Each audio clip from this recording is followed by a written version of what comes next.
English speaking practice is essential if you want to improve your English pronunciation. And shadowing is a great way to improve all aspects of your speaking, especially if you don't have anyone to speak English with. Quite simply, by shadowing me, you will speak like me. Now, the best way to learn is by having fun. So today, we're going to improve your English with a really funny story. And I mean really funny. Everyone I know who's read this story has laughed. So now it's your turn to laugh. So make sure you get to the punchline at the end. This is how the lesson will work. I'll read part of the story, then I'll explain the pronunciation like the stress, weak forms and intonation. Then you will shadow me by speaking along with me. While I speak, you speak too, copying my speech patterns, my intonation and pronunciation as best you can. And if you want to, there's also a link in the description for you to download the full story. Remember, just listen to me. Then I'll explain the pronunciation. Then it's your turn. So, if you're sitting comfortably, let's begin. Mrs. Jones and the Sugar Bowl. Mrs. Jones comes to visit her son Anthony for dinner. He lives with a female roommate, Maria. So that's the first sentence. Did you notice the weak schwa sound, in the words to, her, and for, and the article a? The use of the schwa will help you sound more like a native speaker. So use this sound when you're shadowing me. I said Mrs. Jones comes to visit her son Anthony for dinner. Not Mrs. Jones comes to visit her son Anthony for dinner.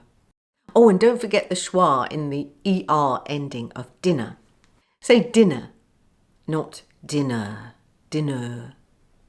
I also used a schwa for the article a, before the word female, as the word female begins with a consonant sound. Did you notice which words were most stressed in the sentences? Listen again. Mrs. Jones comes to visit her son Anthony for dinner. He lives with a female roommate, Maria. Yes, it's the nouns and verbs. Mrs. Jones comes, visit, son, Anthony, dinner. He lives, female, roommate, Maria. All the linking words are weak. So let's practice together. Speak at the same time as me. Mrs. Jones comes to visit her son Anthony for dinner. He lives with a female roommate, Maria. Great! But if you need more practice, just go back and do it again until it's exactly right. Here's the next part. Just relax and listen. During the course of the meal, his mother couldn't help but notice how pretty Anthony's roommate was. Now I'll just show you the stress and weak forms. During the course of the meal, his mother couldn't help but notice how pretty Anthony's roommate was. Now let's take a look at two features of connected speech which occur in this sentence. The first is catenation. Simply put, that means linking a consonant sound at the end of a word to a vowel sound at the beginning of the next. This happens in the phrase, during the course of the meal. The S in course links to the weak vowel sound in the word of. Now say it with me. During the course of the meal. Then there was an example of assimilation on the words help but. Assimilation in this case is when the last letter of the word help becomes quiet And the first letter of the next word, be, in but, is pronounced in favour of the p sound. Say it with me. Help but. Can you hear? The p is lost and it becomes help but. This happens here because both sounds are articulated in the same place on the lips, p and b. And of course, b is stronger than the unvoiced p sound. Now, say the whole sentence out loud with me. During the course of the meal, his mother couldn't help but notice how pretty Anthony's roommate was. Okay, so let's look at the next sentence. Over the course of the evening, while watching the two interact, she started to wonder if there was more between Anthony and his roommate than met the eye. Well, you know what mothers can be like. I swear my mother has a little antenna attached to her head that picks up extra signals.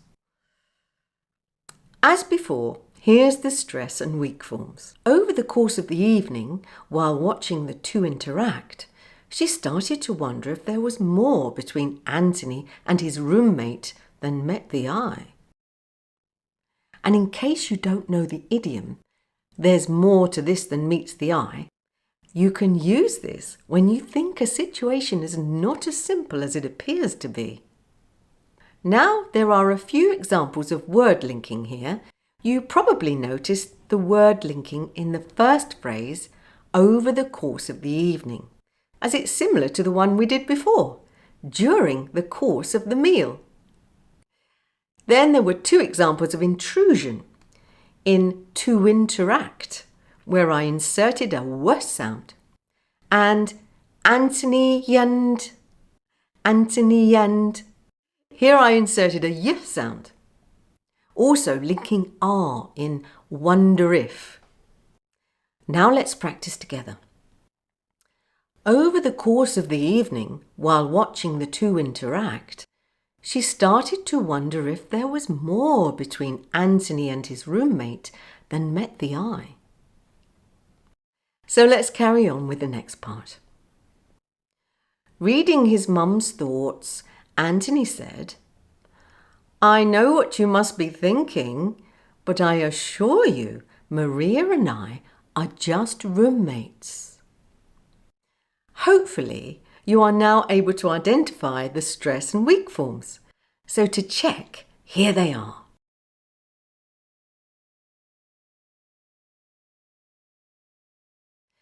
Now, in this sentence, there's an example of fast speech.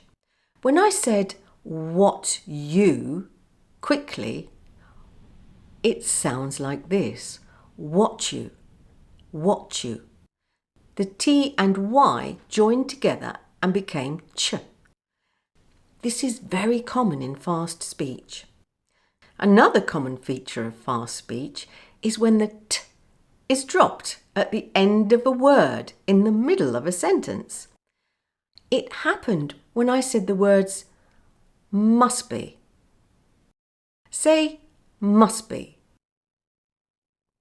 Then there were two examples of intrusion. One in Maria and, where I inserted a r sound. Say it like this. Maria and where I inserted a y between IR. Say it like this. IR. Now put it together. Maria and IR. Now shadow me. Reading his mum's thoughts, Anthony said, "I know what you must be thinking, but I assure you, Maria and I are just roommates." Here's the next part. Just listen to the stress, weak forms, and intonation. About a week later, Maria came to Anthony saying, "Ever since your mother came to dinner, I've been unable to find the silver sugar bowl." "You don't suppose she took it, do you?" "Well, I doubt it, but I'll email her, just to be sure." So he sat down and wrote an email. Okay, So English is a stress-timed language, and this is how we get the rhythm, with stress and weak forms. We also have a question tag here. You don't suppose she took it, do you? Here the purpose of the question tag is to question, because the speaker is unsure of what she's saying. So the intonation goes up at the end, like this. Do you? There being more force and a slightly higher pitch on the word you. Say it with me like this. Do you? Do you? It takes a bit of practice. Go back and listen again if you need to. Now let's practice together. About a week later, Maria came to Anthony saying, "Ever since your mother came to dinner, I've been unable to find the silver sugar bowl. You don't suppose she took it, do you?" "Well, I doubt it, but I'll email her, just to be sure." So he sat down and wrote an email. So now let's read the email. Just listen to the stress and rhythm.